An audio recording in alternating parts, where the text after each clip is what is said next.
Welcome to episode 5 of Fascinating, a Star Trek podcast. The Enemy Within. In this week's episode, a transporter accident splits Kirk into two parts. When neither half shows the ability to lead effectively, Scotty and Spock must come up with a way to repair the transporter and undo the division before a group of crewmen stranded on the planet below freeze to death.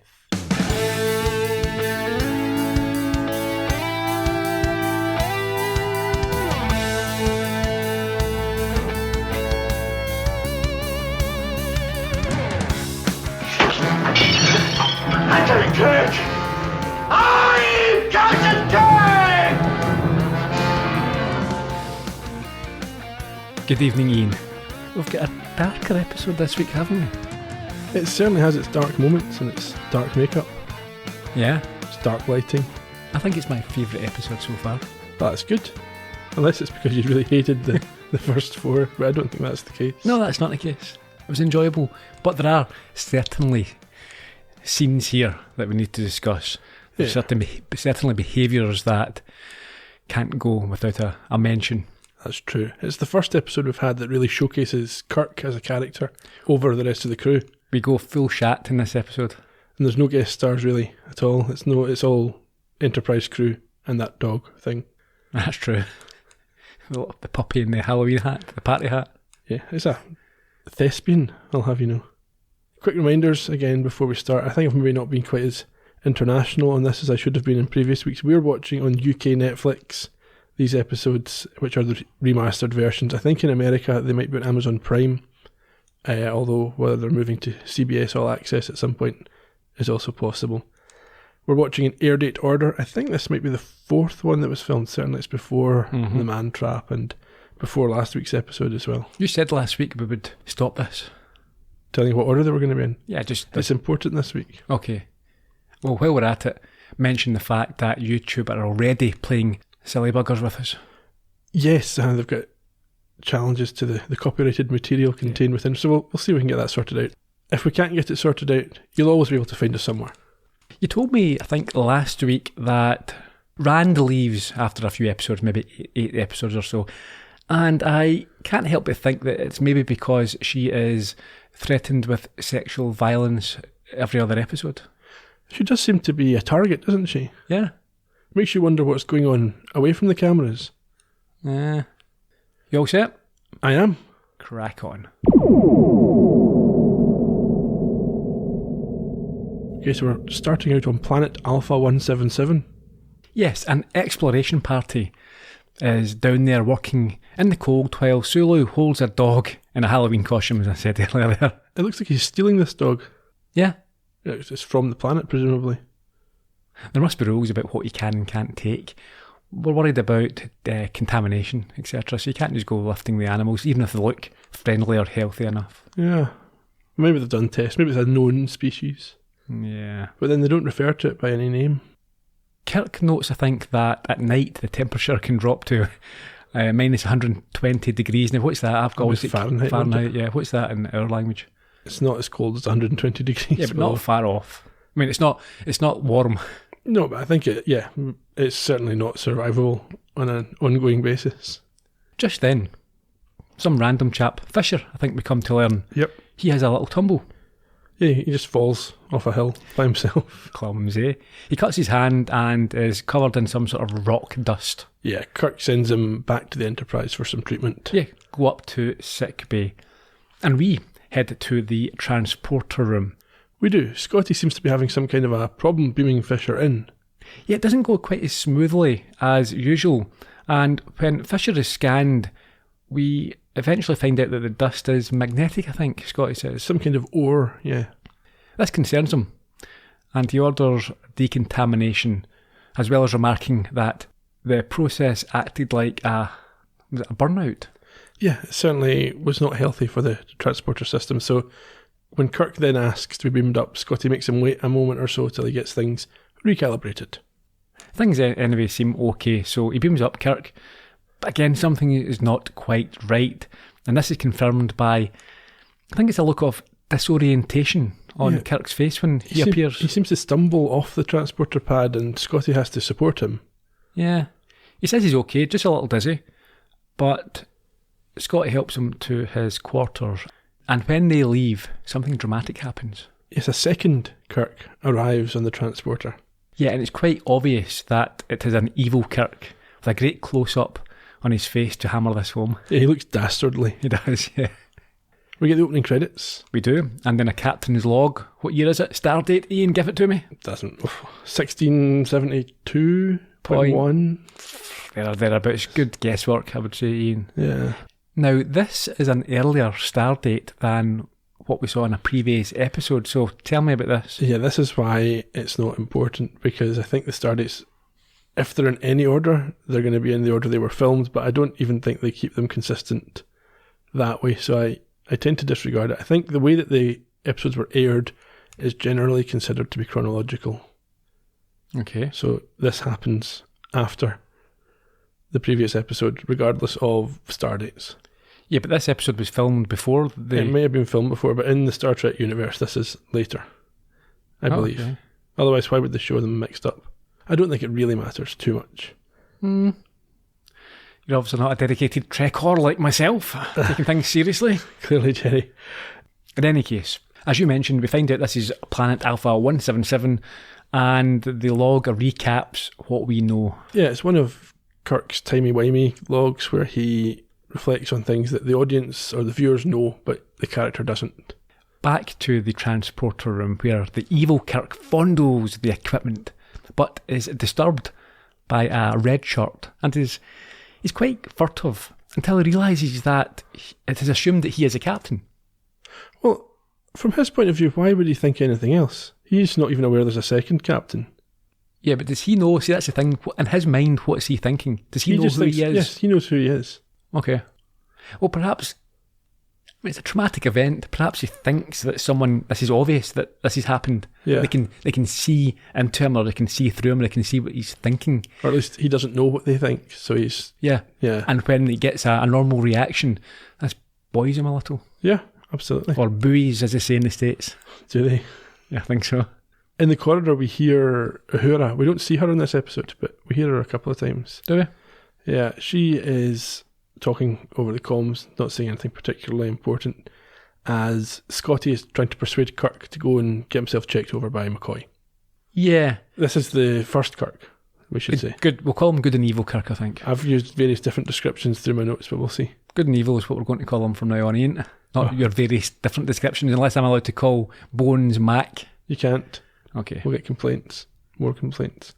If we then go to Kirk's quarters where Rand is waiting inside for him. Yeah, Kirk, I think, curtly dismisses her. But why was she there in the first place? She's delivering the ship's manifests. Right. So she must have access to his quarters. I think they're kind of working quarters as well as sleeping quarters. He doesn't have an office, I don't believe, other than this. Should have an office. I mean, why would the captain not have an office? It's Yes. either on the bridge or in his bedroom. Yeah. Yeah, what if he wants a meeting? What's that? Well, What if he a has briefing room for a meeting. to, Yeah. that's for briefings, not meetings. Mm. Unless it's a briefing meeting. Walk and talk. That's it. Corridors are always good. That's what they should have. Just people walk around the corridors discussing things. Yeah. After Rand leaves, he lies down on his bed, and it is obvious that he's quite drained by what's happened. It seems that way. He doesn't have a lot of get up and go. No. But we get up and go. Sick bay. Indeed. McCoy tidies up Fisher's hand with a vacuum cleaner and an old-fashioned water spray as he jokes around with him. He does. And Mean Kirk comes in and bodily demands sodium brandy, which we've heard of a few times already. Yeah. He ignores Fisher. I think Fisher tries to tell him that his hand's improved or whatever, but he's not interested. He wants his brandy. I like the fact that brandy's kept in the sick bay. I presume McCoy's the only person who's got cupboards with locks on them. Okay, so questions here then. Yeah, this brandy's obviously in this case, for medicinal purposes. Do they have a wet room? Do they have a bar on the Enterprise where they can let loose, have a few drinks? Well, we've seen them in the rec room before. Yeah, a rec room's not a bar. A rec room's where you can play dominoes and... Yeah, I don't think there's a bar in this ship. When you get to the Next Generation, there is a bar. Okay. But they sell synthetic alcohol. Synthetic alcohol? Yeah. It has all the flavour, none of the ill effect. Anyway, after Fisher leaves sick bay, Kirk insists on the brandy. He grabs McCoy around the back of the neck. He does. And then he lurches off looking for Rand's quarter, or at least spotting Rand's quarters on his way. And he has a sinister smile on his face. Things aren't looking too hot for Rand at this point. No, because once he gets in the quarters, he starts snooping around, looking at her pictures, looking in her drawers. Yeah. Meanwhile, back in Kirk's own quarters... Spock comes in to find out what is going on. Yeah, so we assume there's some sort of time passed because Spock knows about this incident in sickbay. Yeah, he's been told by McCoy about the brandy, but it is obvious that the good Kirk knows nothing about it and tells him that McCoy must have been putting him on, having a bit of a joke. And Spock, I think, he sort of accepts it. There's nothing else he can do at this point. It seems like the sort of thing McCoy would do. Does it? Well, maybe. Pretend that your captain has assaulted you and ran off with a bottle of brandy to do a bit of assaulting. Just to embarrass Spock when he asks about it. Yeah, okay. Back in the transporter room, Kirk and Spock meet with Scotty, who is holding... This is good Kirk, I think. Yeah. We can now tell, I think he's changed outfit at some point. He has. He's more informal, a little bit relaxed. He slipped into something a little bit... It's the one that he wore in Charlie X, I think. The sort of fatigues. Dashing. They beam up this sort of dog creature, or they have done, and it's split into two beings. This is because of the transporter malfunction. And he says that one version is the good side of the dog and the other is... It's this great diagnosis, isn't it? Yeah. Good and evil dogs. Good boy. Every dog's a good boy. Yeah, they've got this docile dog and this one that just barks a lot, which is quite annoying. Yeah. Scotty says they can't risk beaming up Sulu and the rest of the men because what if this would happen to a man? And Kirk gives an oh my, and you think, yeah, he's figured this out. Mm-hmm. But we find out in the next scene that he hasn't figured this out. But there's a reason for that. I should probably just mention it now. It's because this scene was switched with a later scene after they filmed it. Oh, is it? So originally this was after he realised that there was a duplicate. Okay. But now it's not. And you can probably interpret it that way fairly safely. You could do. Director's vision, I suppose. We'll get to I'm looking forward to the director chat later on. We'll get there. But in the meantime, we go to Rand's quarters. She arrives back and is confronted by evil Kirk and immediately understands that something is not right as he drinks from his bottle. This reminded me very much of Superman 3. Okay. He gets a bit grimy, unshaven. He gets drunk in a bar and breaks the optics by flicking peanuts at them. And then he heads over to his child. Who's that? Lana? Not Lois Lane, another one. Lana, yeah. And yeah, I think he gets a bit inappropriate with her. Yeah, it looks like evil Kirk here has borrowed some of Rand's eyeliner. It looks quite good. I like the look. It suits him, but it's like I must mark myself out. I've always wanted to do this. She doesn't get more than a couple of steps in the room before he pounces. Well, before that, he tries to be quite suave. He says, "Call me Jim." Well, he does, yeah. It's Jim here, Janice. And says that she's too beautiful to ignore. Too much women. Yeah, it's your own fault. You're just too good looking. Accept responsibility, Janice. Before, telling her not to fight him and then sexually assaulting her to the ground. Yes, and it's clear that he would go further, but she scratches his face and manages to get her door open where a crewman is passing. Yes, is it Fisher again? I think it is Fisher again. He sees what's going on, runs to get help, and is chased by Kirk, who catches him and beats him. Well, he knocks him out, yeah. Yeah. This scene, I think my perception of the show was that it was far more cuddly and far more family friendly. Yeah, no, this is not that family friendly. Although this episode has like a PG rating in the UK. Yeah, I mean, I thought this would be the type of show. I've got a 6-year-old, and I thought this would be the type of show that I could easily have on whilst he's maybe watching the TV or in the room with me. I'm not sure if I would be comfortable with that type of scene. No, it's challenging, isn't it? You'd have to explain. Yeah. So yeah, in that sense, I'm happy with the show that it's pushing the boundaries a lot more than what I expected. That's good. We get another time skip, and in exactly the same way as the previous one, Spock is now aware of what's happened and is going to discuss it with good Kirk. Yeah, he's looking for an explanation. He, of course, denies everything as they head to sickbay to try and get to the bottom of what's going on. And as the lift door closes, what do we see? We see the bloodied hand of evil Kirk come into view. They've just missed one another. Yeah, it's quite a nice bit of directing here, I thought. He sticks his hand in front of the camera. It's covered in Fisher's blood around the knuckles. It's obviously quite a severe pummeling he's given his face. Looks like it. He heads to his quarters where the other Kirk and Spock have just come from. Yes, he's going to lick his wounds. Thankfully for Rand, that's the only licking he'll be doing. Good Kirk and Spock arrive at sickbay.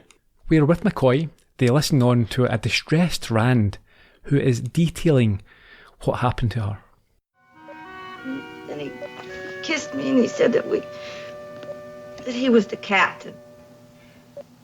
And he'd get hold of me. I didn't know what to do.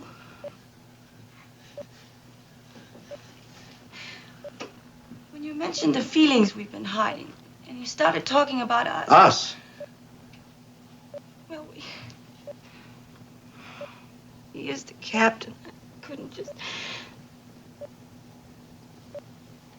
You started hurting me. I had to fight you, scratch your face.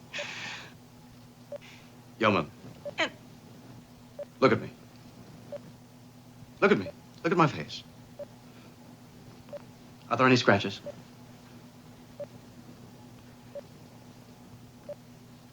I was sure I scratched you. I was frightened, maybe. Yeoman, I was in my room. It wasn't me. Sir, Fisher saw you too. Fishes. If it hadn't been... I can understand. I don't want to get you into trouble. I wouldn't have even mentioned it. It wasn't me. It was you, sir.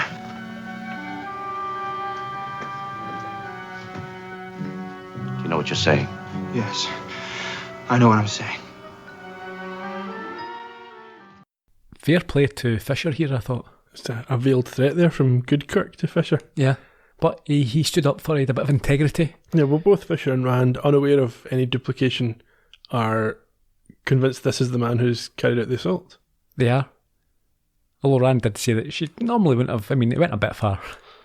Didn't want to get him into trouble. I think that's her hedging herself in this moment rather than... I don't think she ever would have allowed the captain to attack her in that way. She didn't seem happy at all with it. She was very upset. And rightly so. So we heard Fisher there standing up for what is right, and he's led away by McCoy, and they dismiss Rand. Spock then states there is only one logical answer. I disagreed with him on this. Well, I was waiting for him to say they need to kill someone. There's only one thing we can do. Let's hunt someone down and kill them. No, they have an imposter on board. Wrong. No, Kirk's lying is a possibility. Well, the most obvious one is, that Kirk is lying and he is in fact a rapist. But it's not an imposter. No, it's just part of Kirk, yeah. So, it's just as much Kirk as this other one. Of course. Spock's logic, again, is flawed here. I'm hoping Spock as a character, as an intellect, improves because he's not living up to expectations. He's rubbish at chess and he keeps making these massive leaps and getting things wrong. Yeah. And he's also he's got bloodlust. Well, that's true. Yeah, no, I think this is a mistake by Spock to say that there's only one logical answer. I think he's using his reputation for logical thinking to give his opinions added weight that they don't necessarily deserve. Yeah, I would agree. Captain's log, 1672.9. This log's identical to the previous log, except he just is a bit more certain in his language. Yeah, and they remind us of the danger on the planet due to the temperature drop. Let's take a jacket. A hat, maybe some gloves, mittens. I mean, later in the series they've got a shuttle bay, but they obviously didn't have that figured out yet, so the men are stuck.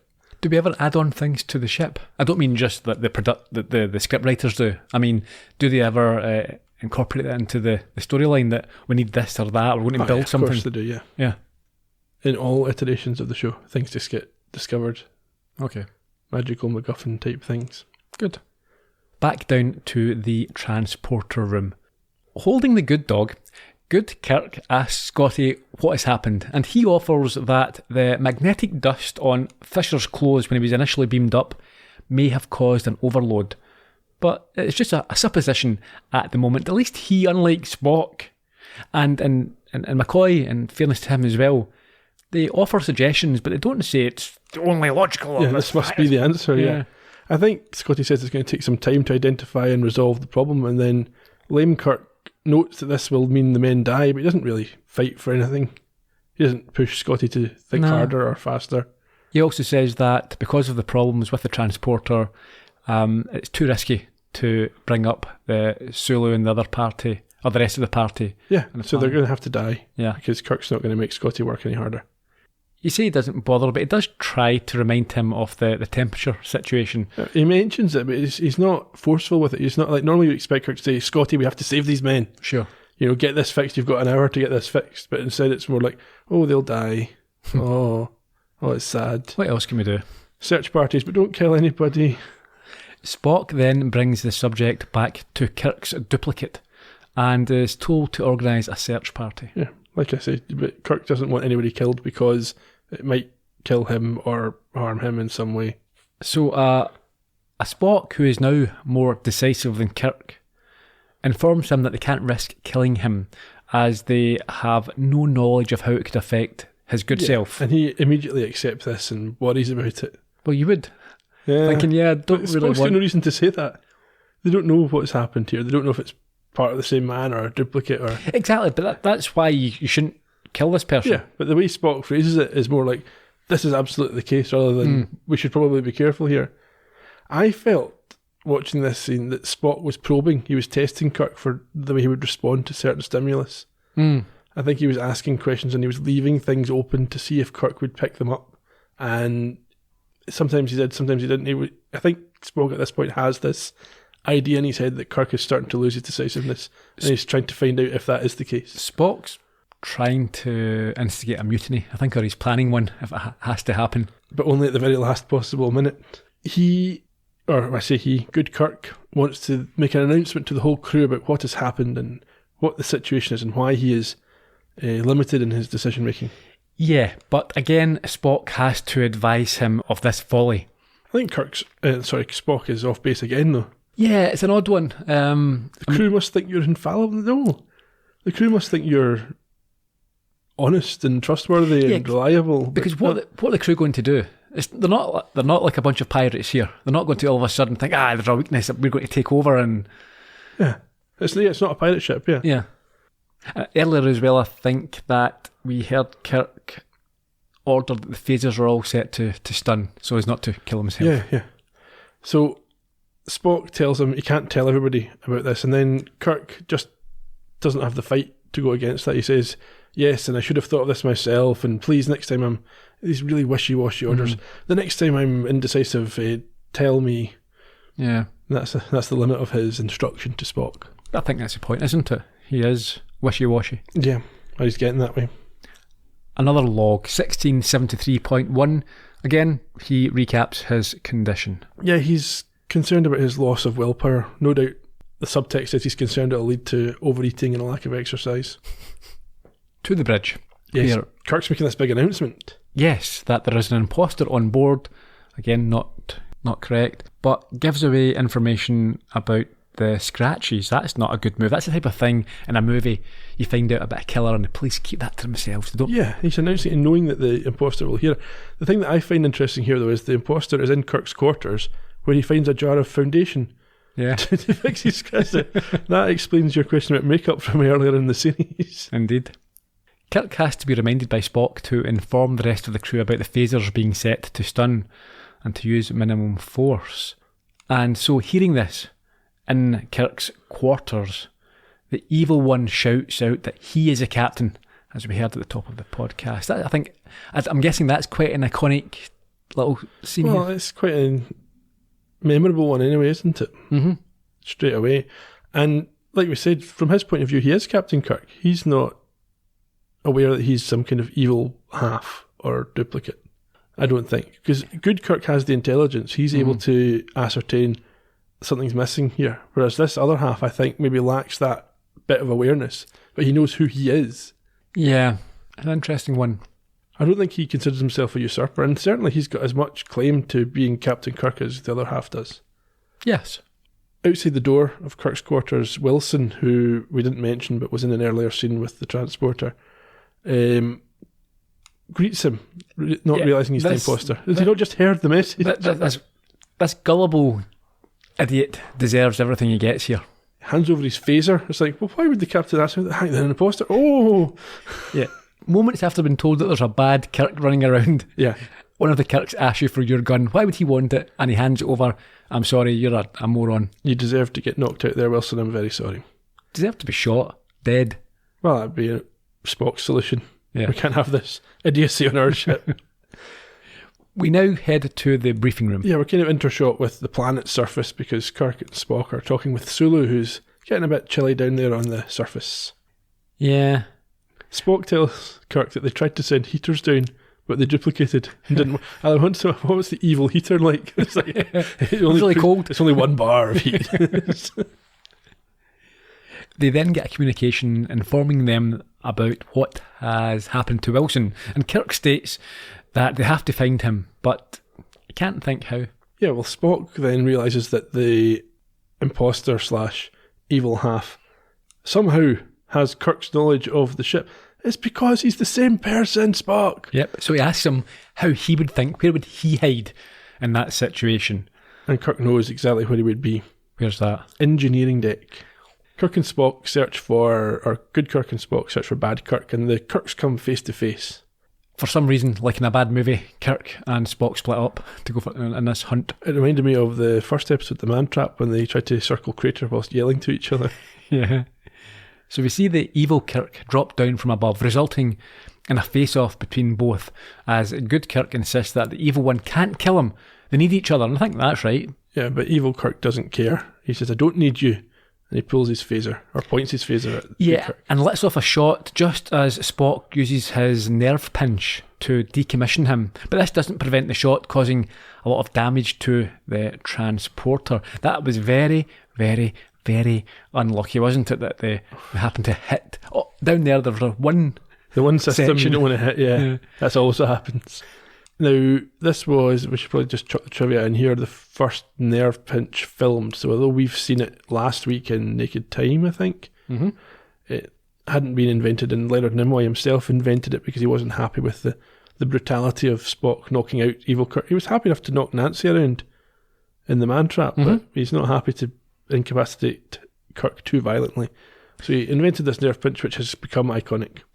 Leaving aside the actor's view, I don't think that Spock would want to harm his friend, because in his mind, I suppose the solution is going to be to merge them both back together, and if he damages one... Well, I suppose that explains why he was happy to beat up the salt vampire and not evil Kirk. It's because he says he thinks, or he believes, despite all these things he's been saying about an imposter, he believes that this is part of Kirk. Up in sickbay, Kirk agrees with McCoy that it is too risky to give evil Kirk a tranquilizer.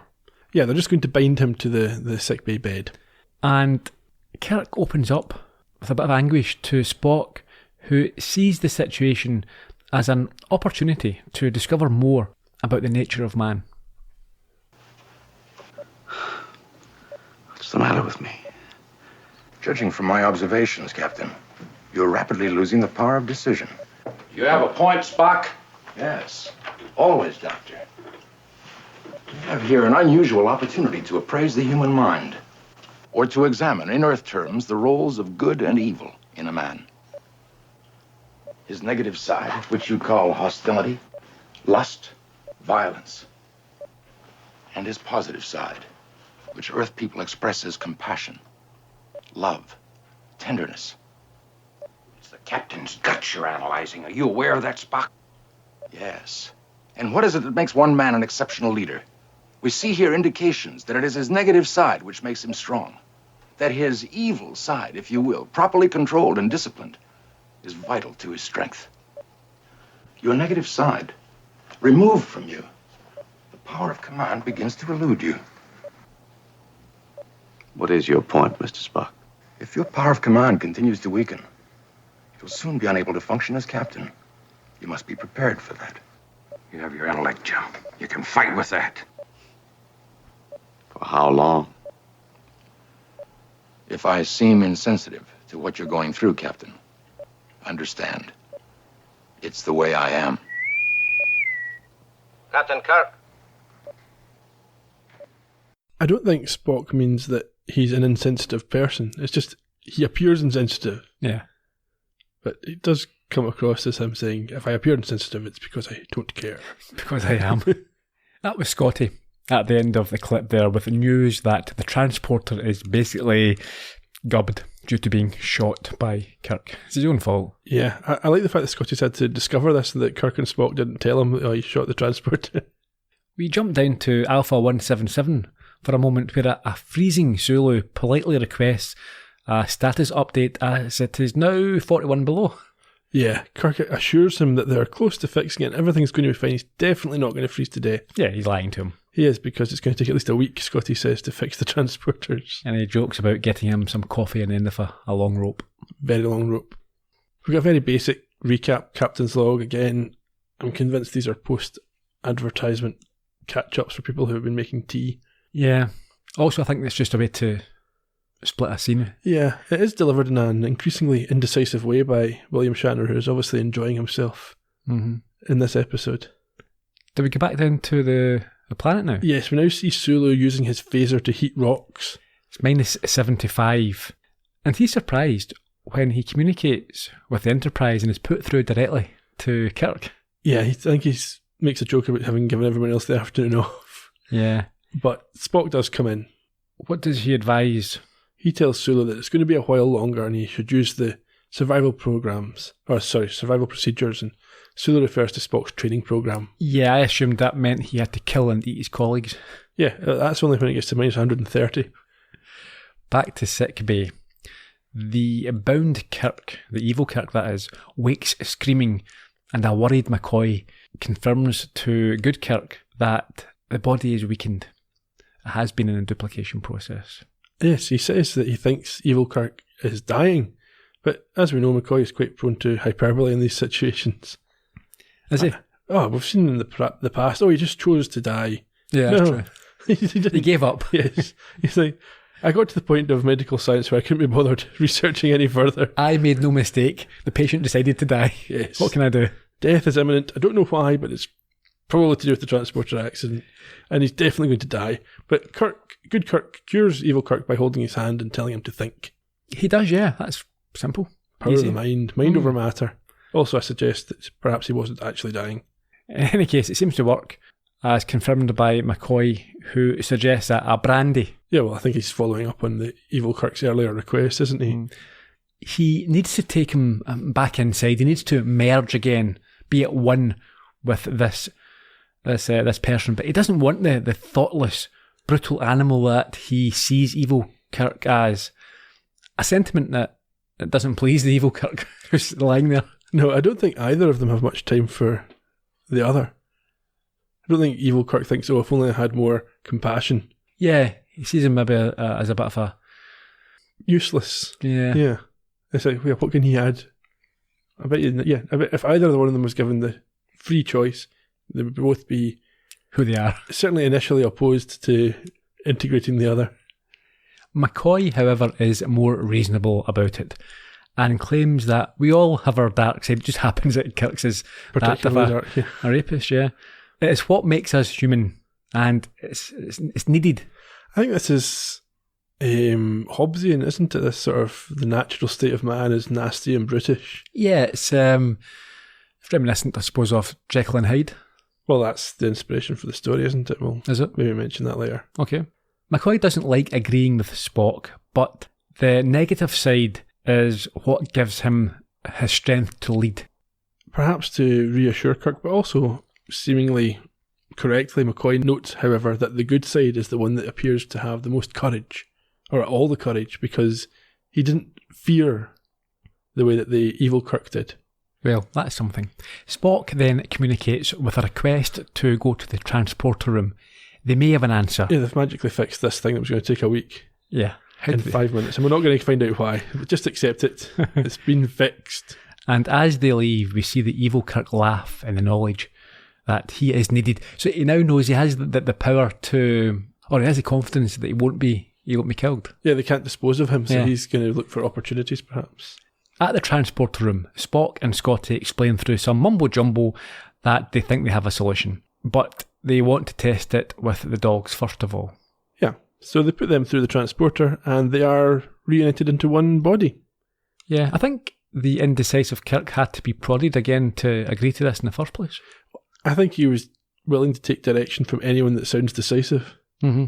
Anyway, they beam down this one dog and then... I don't know if they beam it to anyone or they just kind of beam it into the ether and then bring it back. Yeah, in one body. It's successful. There's one drawback with the body.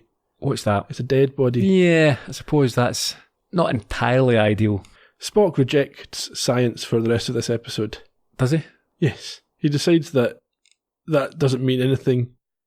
The plan's going to work and he's just going to shout about it until they do it. Kirk looks unworried. Spock's like that. Go on. It'll be fine. Captain's log 1673.1. Kirk no longer has the willpower to do a log, so Spock's having to do it for him. Yeah, he takes over the recap duty.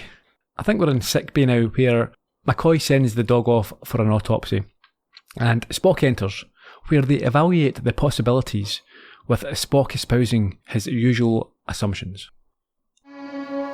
I don't know. Animal could have died of some kind of shock. For once, I agree with you, Doctor. I said could have, Mr. Spock.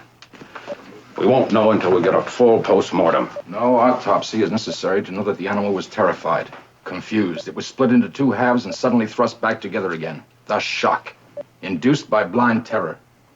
Yes, that sounds likely. It couldn't understand. You can. You have your intelligence controlling your fear. Get the transporter room ready. Could be, if, maybe, all guesswork so far. Just theory. Jim, why don't you give me a chance to do an autopsy and let Spock check out the transporter circuits again? That sounds reasonable. We should double check everything. Aren't you forgetting something, Captain? No, I don't think I forgot. Your men on the planet's surface. How much time do they have left? Yes, that's right, the men. We have to take the chance bones. Their lives... Suppose it was in shock, Jim. Suppose death was caused by a transporter malfunction. Then you'd die. They'd die anyway. Jim, you can't risk your life on a theory. Being split in two halves is no theory with me, Doctor. I have a human half, you see, as well as an alien half, submerged, constantly at war with each other. Personal experience, Doctor. I survive it because my intelligence wins out over both, makes them live together. Your intelligence would enable you to survive as well.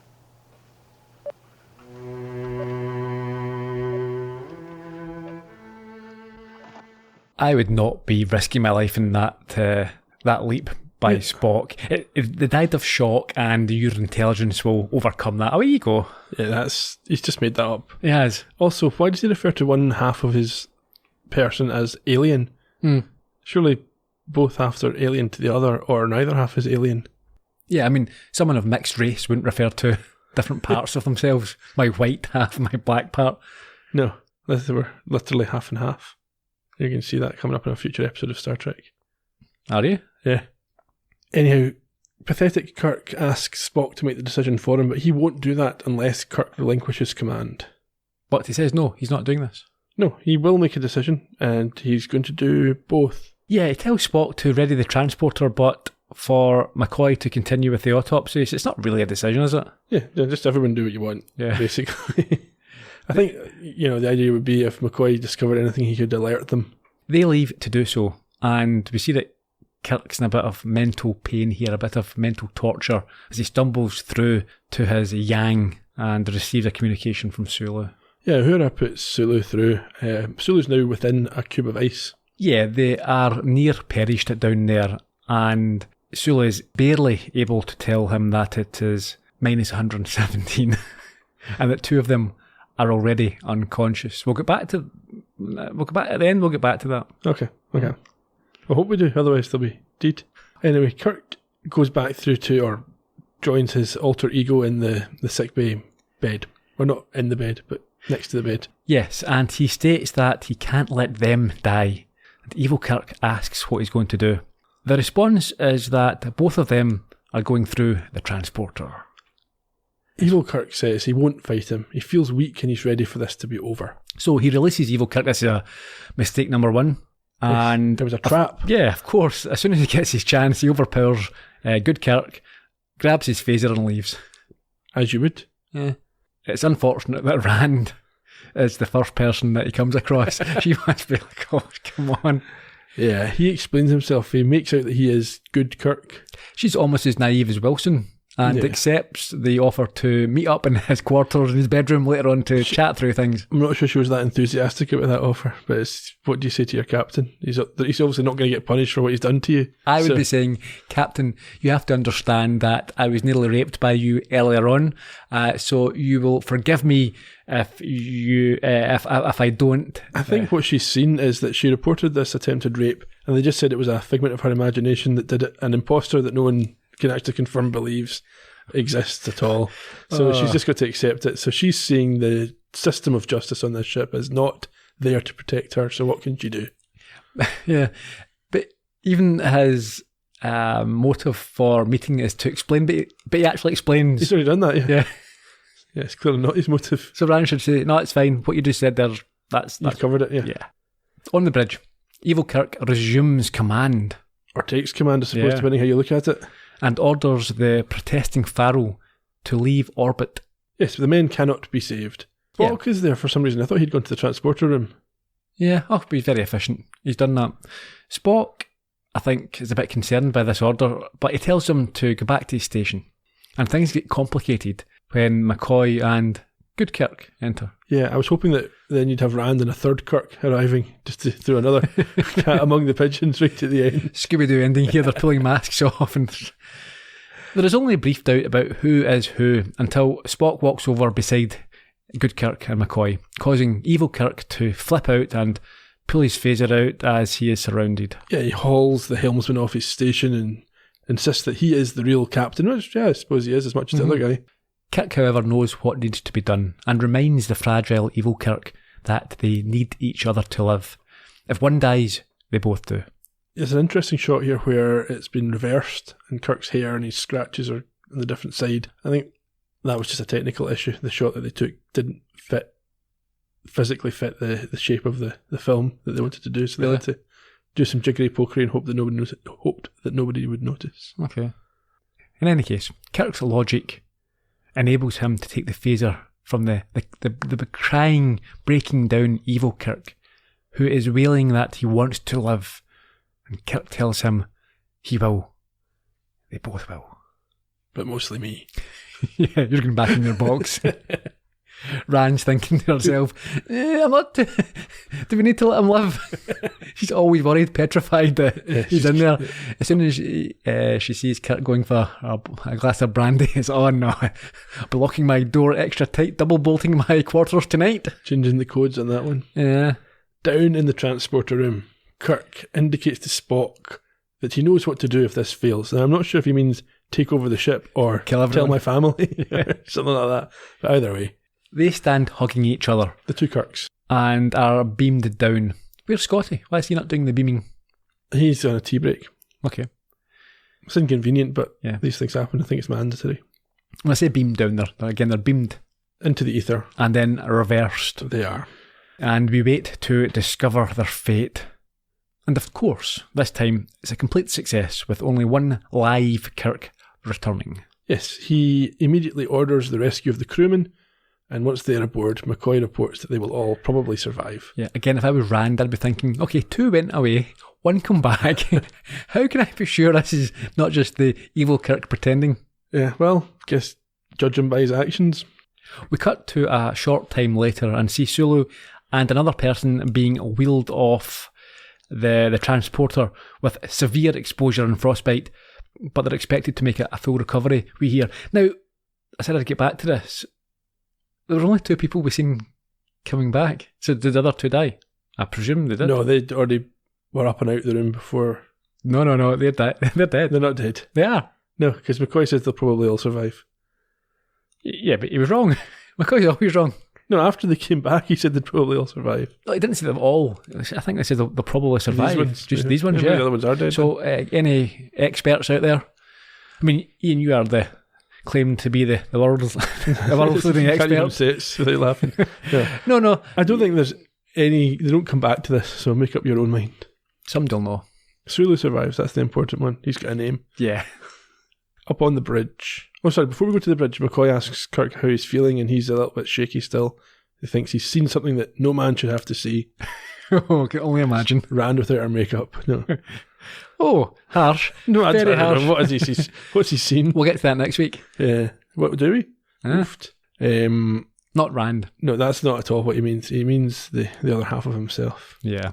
On the bridge, Kirk thanks Spock from both of them and states the imposter is back where he belongs, in Rand's quarters. And This is a fiction. They're referring to this other half as an imposter. Yeah. It's an integral part of Captain Kirk. Mhm. This is a reframing of what's happened to make it seem like he has no responsibility. Like he's only responsible for what good Kirk did, but he can't say that. He actually says that evil Kirk has to be forgotten. No. Again, if you're Rand, you're not forgetting that ever. He shouldn't be. No. You should be wary of him because he has the potential to turn into a violent sexual offender. Yeah, so anyway, Rand's there, and she says the imposter explained it all to her, and then doesn't quite get to articulate what she's about to say, because Kirk says, yeah, I know. Yeah. I'm not entirely sure what she was going to say. Was she trying to say she doesn't blame him? Yeah. Because she realises that she is just irresistible. There's nothing like allowing someone to have a victim statement to get their thoughts out there. It's like, that doesn't matter. Sorted doll. You forget about it. Everyone's cool now. And if you thought that was uncomfortable... Oh, yeah. Spock has got the icing out of its packet, and he has been rolling it extra thin because he's about to lay it right all over Rand's face. Oh, what did he do? He says the imposter had some interesting qualities, wouldn't you say, Yeoman? Basically suggesting that she liked... Yeah, he's smiling as he says this. He's got a... Yeah, you enjoyed it when he did that, didn't you? Because you love Kirk. Well, we all know women like a bad guy, you know, like a bit rough. Yeah, and they don't get much rougher than a rapist. It's shocking behaviour. I think even in her own autobiography, the Grace Lee Whitney, who plays Rand, said that she was a bit uncomfortable with that line. Yeah, I don't get it. I couldn't believe it when we were watching this. I think, what they're trying to... Get Spock to say it as well. The rational, logical guy. Even, he wouldn't have appreciated any of that at all, like as a character. Yeah. No. It's crazy. That line should not have been in the episode. No. That thought should not have been in the writer's head when he was putting the episode together. It's like, oh yeah, this is how we make it seem like Kirk's not so bad. We insinuate that Rand kind of wanted it anyway, and therefore he's not a rapist. Yeah, there we go. And at this, Kirk sets them off on a course for another adventure. Yeah. I mean, I think the implication is, although Kirk has this very dark side, he is absolutely in control of it and would never behave in this way. But what about when he gets a drink in him? We all know that alcohol or other stimulants can... Well, he wouldn't. He's professional. He doesn't drink, obviously. Except for brandy every now and then. Because McCoy didn't seem that surprised when he asked for the brandy, did he? No. So yeah, interesting episode. As I said at the top of the podcast, I think it's my favourite so far in terms of entertainment. Strong performance from William Shatner in both roles, I think, particularly as the good Kirk, showing the increasing concern and lack of conviction. Yeah, well, he had to play effectively two characters this week. 3, if you include the combined Kirk. Yeah. Briefly at the start and the end. Sure. Your thoughts? Yeah, no, I think clearly Shatner is enjoying testing the full range of his skills. I thought there's, we've mentioned it a few times, I'm very uncomfortable with the implication that evil Kirk wasn't the real Kirk and good Kirk was. Mm-hmm. I don't think that's what the science that they gave us in the episode said at all. No. I think, as we've mentioned, both of these Kirks are equally Kirk. Yes. And that should be, or should have been considered in the wrap-up more, maybe, than it was. Mm-hmm. Although, like I said, I do think they were trying to kind of hint at excusing that behaviour. A couple of general trivia notes. The writer of the episode, Richard Matheson, didn't do any of the stuff on the planet, any of that. He didn't like B-plots. He thought they slowed down his story. He wanted more Kirk on Kirk action. But he didn't get the final say. As you mentioned, there's a Scottish connection because the story is inspired by Robert Louis Stevenson's Dr. Jekyll and Mr. Hyde. People know that story, and if they don't, then they should probably just go and read it or watch a film. There's no point in me narrating the story of Jekyll and Hyde. Oh. It's similar. There's a man who splits into two halves. Well, he doesn't split though. He just it's different personality. Changes from one to the other. Yeah. A split personality. Yeah. Beyond Kirk's troubling behaviour, there is some suggestion in Grace Lee Whitney's autobiography that Mr. Shatner himself had some troubling behaviour. Really? Tell me about this. So the scene where Rand, you played the clip, Rand is recounting to Spock, McCoy and Kirk, who she thinks has just attacked her, what had happened. There was some feeling in the room that she didn't quite have the same emotion that she'd had during the actual attack scene, and William Shatner's acting technique to get the emotion out of her was to slap her in the face. Method acting? Well, now, she does go on to say this was one of her favourite episodes to do and that she loved working with him, so... She would say that now. Maybe it didn't... She's looking for royalties. Or was. Maybe it didn't upset her, but it seems to me inappropriate. Yeah. I don't think you would get to do that now, certainly, and I think it's maybe one of those things that where people maybe believed was normal, but shouldn't have been accepted as normal. PC going mad. You can't just slap her. I mean, that's how I get you in the mood for these podcasts, isn't it? Well, listen, yeah, but I've given you permission. Yeah. If you ever hear a noise in the background. But yeah, yes, that's not great, is it? Anything else? Well, not other than things like air dates and people. Go on with it then. You don't have any other thoughts before we go into that? No. Okay, originally aired in the US on the 6th of October 1966, just after the Football World Cup was cancelled and nobody won it. It was directed by Leo Penn. I'll give you a chance in a second. This is his only episode of Star Trek, as well as being the father of Sean, Chris and Michael Penn. He was at one time, from 47 to 58, the brother-in-law of Alfred Ryder, who we saw in The Man Trap, playing Professor Crater. He was married to Ryder's sister. There you go. And obviously, at one time, he was the father-in-law of Madonna.